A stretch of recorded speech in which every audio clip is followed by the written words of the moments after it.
Good morning all of you students. आज जो है हम क्लास 9 में जो है इकोनॉमिक्स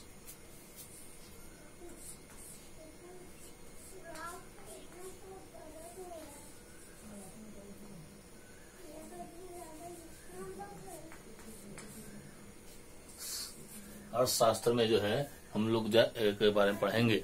सबसे पहले जानेंगे कि अर्थशास्त्र है क्या। जो अर्थशास्त्र है वह सामाजिक विज्ञान की जो है सबसे महत्वपूर्ण शाखा है, जिसके अंतर्गत जो है हम वस्तुओं और सेवाओं के उत्पादन के वितरण, विनिमय और उपभोग का अध्ययन करते हैं। जो अर्थशास्त्र है का शब्द संस्कृत शब्द अर्थ और शास्त्र की संधि से बना है, जिसका शाब्दिक अर्थ है धन का अध्ययन। यानी अर्थशास्त्र को हम लोग जो है के अंतर्गत हम धन का अध्ययन करते हैं। इसको जो अध्ययन की दृष्टि से अर्थशास्त्र को दो भागों में बांटा गया है, सूक्ष्म अर्थशास्त्र और व्यापक अर्थशास्त्र। जो सूक्ष्म अर्थशास्त्र के अंतर्गत जो है हम व्यक्तिगत आय व्यय का अध्ययन करते हैं, जबकि व्यापक अर्थशास्त्र के अंतर्गत जो है हम लोग जो है बड़े पैमाने पर जो है उद्योग, देश की राष्ट्रीय आय का अध्ययन करते हैं। जो क्लास 9 में जो है वह सूक्ष्म अर्थशास्त्र के रूप में जो पढ़ना है। इसमें जो है जो पहला जो चैप्टर है आप लोग का वह है पालमपुर गांव की कहानी। जो पालमपुर गांव जो है एक जो है काल्पनिक गांव है जो मध्य प्रदेश में पड़ता है। ये जो चैप्टर पढ़ाने का जो मुख्य उद्देश्य है वह है उत्पादन से संबंधित गतिविधियों को जानना। जो ये जो चैप्टर के अंतर्गत जो है हम पालमपुर के गांव के जो है इतिहास के बारे में जानेंगे कि पालमपुर में जो है कौन कौन सी सुविधाएं है, और इसके साथ ही साथ इसमें हम यह भी देखेंगे कि यहाँ जो है पालमपुर में किस प्रकार का जो है वहाँ के लोगों का जीवन है, कौन कौन से वो कार्य करते हैं। जो पालमपुर में जो है गांव जो है वह 3 किलोमीटर दूर जो है रायगंज है और जो है उसके कुछ ही दूरी पर जो है शाहपुर है। जो शाहपुर है वहाँ छोटी सी बस्ती है जो मंडी है। यहाँ जो है पालमपुर के गांव के लोग जो है किसान जो है यहाँ पर जो है इस मंडी में लाकर अपने वस्तुओं को बेचते हैं। पालमपुर में जो यातायात के जो साधन है वो है बैलगाड़ी, भैंस गाड़ी, मोटरसाइकिल और जीप और ट्रक। जो यातायात के साधन है, यहाँ की जो कुल जो संख्या है वह है 400 परिवार यहाँ जो है निवास करते हैं। जो पालमपुर गांव में जो 400 परिवार जो निवास करते हैं उसमें 150 जो है वह दलित वर्ग से है। जो दलित वर्ग है वह भूमिहीन है और हम जानते हैं भूमिहीन किसको कहते हैं। भूमिहीन वैसे किसान जिनके पास अपनी कोई भूमि नहीं होती है, बल्कि वह दूसरे की भूमि पर जो है खेती कर अपना जीवन निर्वाह करते हैं। जो भूमिहीन किसान है उनके जो मकान जो है वह जो है कच्चे है, घास फूस के बने होते हैं। जो दूसरे हैं कृषक, जो मध्य कृषक है, उनकी जो संख्या है 240 है। ये जो कृषक है इनके पास जो है 2 हेक्टेयर से भी कम भूमि है। 2 हेक्टेयर से कम भूमि है। यह जो है कृषि के लिए जो है मुख्य रूप से जो है बड़े कृषक पर निर्भर करते हैं। जो बड़े कृषक से ये जो है ऋण लेते हैं और जो है उत्पादन संबंधित जो है कृषि उत्पादन संबंधित कार्यों को पूरा करते हैं। जो 60 जो है वह बड़े कृषक हैं जिनके पास 2 हेक्टेयर से अधिक भूमि, 2 हेक्टेयर से जो है अधिक भूमि है, और ये जो है वाणिज्य कृषि करते हैं। जो उनके खेत में जो भी उत्पादन होता है उनको बाजार में जाकर बेचते हैं। जो पालमपुर में अधिकांश घरों में जो बिजली भी है, यानी जो कह सकते हैं यहाँ जो है ये जो गांव जो है वहाँ बिजली के जो है पर्याप्त रूप से संसाधन है। जो पालमपुर में जो है राजकीय प्राथमिक स्वास्थ्य केंद्र एवं एक निजी औषधालय भी है। यहाँ जो है गांव में जो है एक राजकीय प्राथमिक स्वास्थ्य केंद्र यानी है भी है, जहाँ लोग जाकर जो अपने स्वास्थ्य संबंधित जो है रोग का निवारण कर पाते हैं। जो साथ ही साथ इस क्षेत्र में जो है पालमपुर गांव में शिक्षा के लिए जो है एक हाई स्कूल है तथा 2 प्राथमिक विद्यालय भी है। 2 प्राथमिक विद्यालय हैं, 7 विद्यालय हैं। उच्च जाति परिवार एवं निम्न जाति के परिवार के लोग रहते हैं, लेकिन यहाँ अंतर यह है कि जो उच्च जाति की जो परिवार है वो काफी रूप से सुखी और संपन्न है। उनके पास जो है जीवन के लिए जीने के लिए जो है पर्याप्त संसाधन है, जबकि निम्न जातियों की जो परिवार है उनके पास जो है जीविका के संसाधन के जो है अभाव दिखता है। उनके घर जो है वह जो है कच्चे हैं, साथ ही साथ उनके पास जो जीवन जीने के लिए योग्य जो संसाधन है उनमें कमी नजर आती है। जो पालमपुर गांव है वह उनका मुख्य कार्य जो है कृषि खेती करते हैं। जो है वह ज्यादातर जो है वहां लोग जो है खेती का कार्य करते हैं, परंतु कुछ लोग जो है गैर कृषि कार्य करते हैं। हम देखेंगे कि जो है कृषि कार्य और गैर कृषि कार्य में अंतर क्या है। जो कृषि कार्य का अर्थ है वैसे लोग जो कृषि के कार्यों में लगे होते हैं। जो गैर कृषि है के अंतर्गत जो वैसे कार्य होते हैं जो कृषि का कार्य न करके अन्य कार्य करते हैं। इसमें जो गैर कृषि कार्य में जो बहुत से काम होते हैं, जैसे लघु विनिर्माण यानी छोटे छोटे जो है वस्तुओं के निर्माण में वो लगे हुए रहते हैं। इतना ही नहीं, कुछ लोग जो है गांव के लोग जो है दुकानदारी में भी लगे हैं। उनके जो है बहुत से दुकान है, चाहे वह सिलाई का हो, राशन का हो या अन्य जो है दुकानों में जो है वह दुकानों के द्वारा जो है अपनी जीविका निर्वाहन करते हैं। जो पालमपुर के जो कुछ लोग जो है परिवहन के संसाधनों पर भी जो है निर्भर है। परिवहन जो है का कार्य भी करते हैं, जो वस्तुओं के एक स्थान से दूसरे स्थान तक पहुंचाने या यात्रियों को एक स्थान से दूसरे स्थान तक पहुंचाने में लगे हुए हैं। दूसरा हम देखेंगे पालमपुर में गांव में जो है बिजली के आने से जो है कौन कौन सा प्रभाव पड़ा। जो पालमपुर में जो है बिजली की अपर्याप्त जो है सुविधा है, जिसके कारण जो है यह गांव जो है खुशहाल है क्योंकि बिजली आने से यहाँ कई प्रकार के विकास भी जो है देखने को मिलता है। जो बिजली आने से जो है गांव में कई परिवर्तन भी हुआ। जो पहला जो परिवर्तन हुआ, सिंचाई करने में आसानी हुई।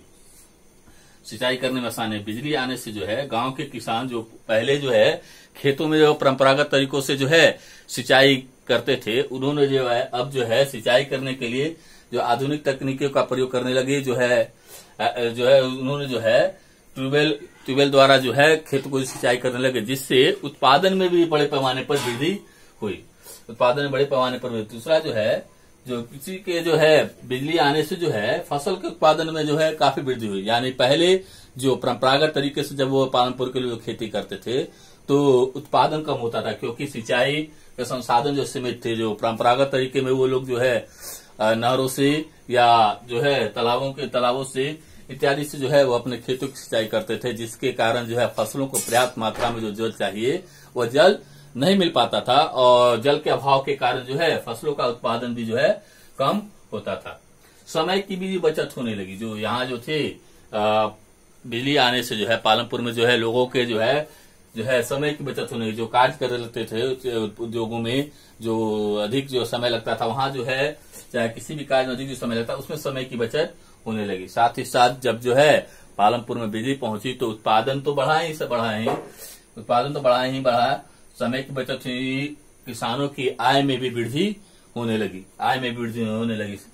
साथ ही साथ जो है पालमपुर में जो है बिजली आने से जो है नए उद्योग, जो छोटे छोटे उद्योग था, उनको भी विकास का भी अवसर मिला। उन उद्योगों में जो है कार्य करने की जो है कार्य का जो है बढ़ा, उत्पादन भी बढ़ा और लोगों को रोजगार भी मिलना प्रारंभ हुआ। जो पालमपुर में जो है वह गांव में दूसरे जो है वह फसलें जो है मुख्य रूप से दो फसलों की खेती होती है, रबी फसल और खरीफ फसल।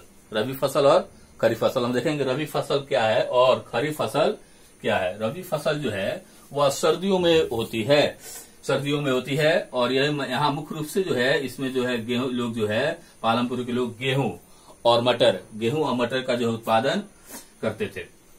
जो दूसरा जो है वह है खरीफ फसल में जो है वह वर्षा में होती थी, और जो है यहाँ मुख्य रूप से जो है ज्वार और बाजरे की जो है खेती की जाती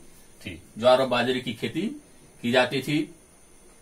किसान जो है इन जो है लोगों को जो है ये जो भी उत्पादन होता था उनको बाजार में ले जाकर बेचते थे और उनके जो है आय प्राप्त होती थी। दूसरा हम देखेंगे उत्पादन के कारकों के बारे में।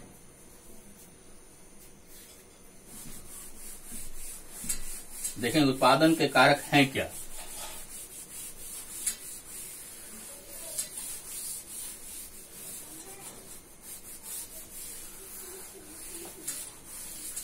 उत्पादन के कारक या संगठन।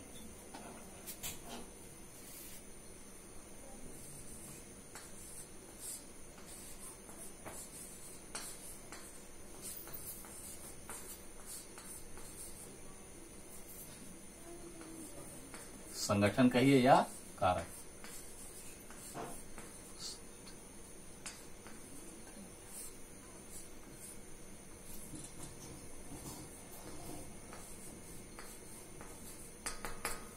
संगठन या कारक किसी भी उत्पादन कार्य करने के लिए जिनकी आवश्यकता होती है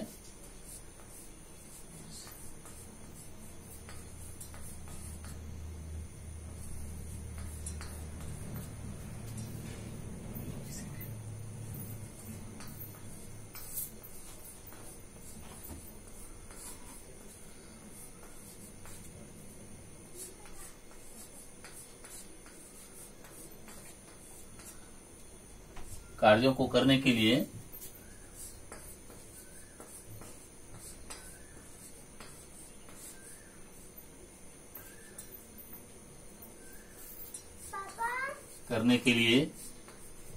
जिन कारकों की आवश्यकता होती है जिनकी आवश्यकता होती है जिनकी आवश्यकता होती है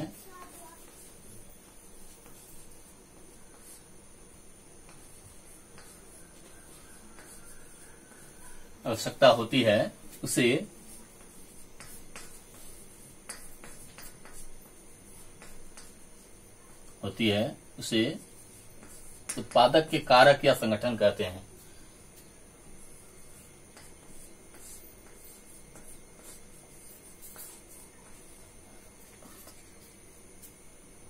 के संगठन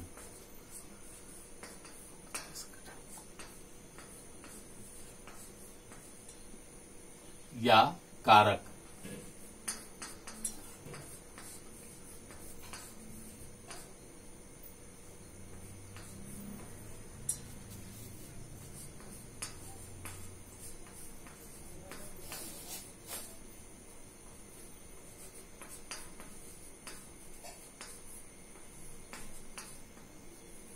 जो उत्पादन के कारक है मुख्य रूप से जो है वह 3 माने जाते हैं, भूमि, श्रम और पूंजी।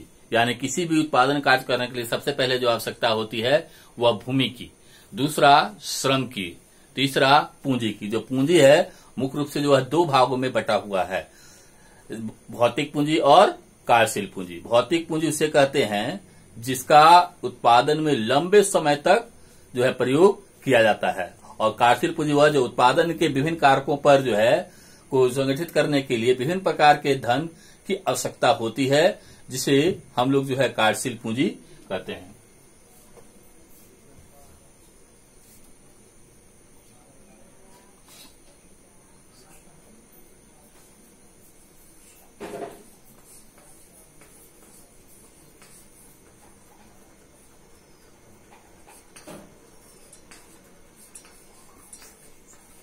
मुख्य रूप से 4 कारक हैं, 4 कारक बन सकते हैं।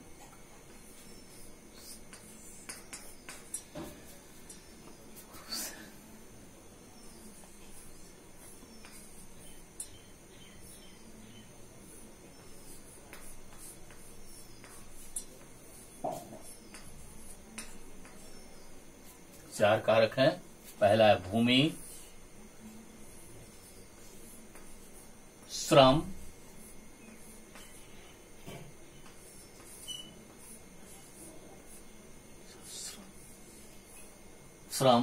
और तीसरा पूंजी,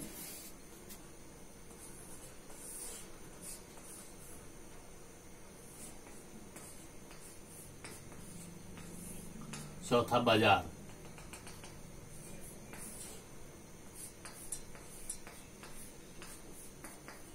ये 4 प्रमुख कारक हैं।